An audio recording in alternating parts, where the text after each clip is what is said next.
ang ganda-gandang salita ng Diyos. Huwag kang mabalisa sa bukas. Ang bukas ang bahalang mabalisa sa kanyang sarili. Tamo, mawawala ka ng preoccupations, mga problems, mga anxiety, depression, mawawala.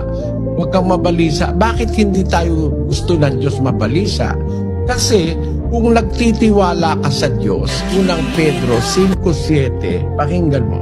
Na inyong ilagak sa Kanya ang lahat ng inyong kabalisahan, sapagkat kayo'y ipinagmamalasakit niya. Ayun, yun ang sikreto, kapatid. Kaya ka makakapagtiwala sa Diyos, sapagkat kayo'y ipinagmamalasakit niya. May malasakit ang Diyos sa nagtitiwala sa Kanya.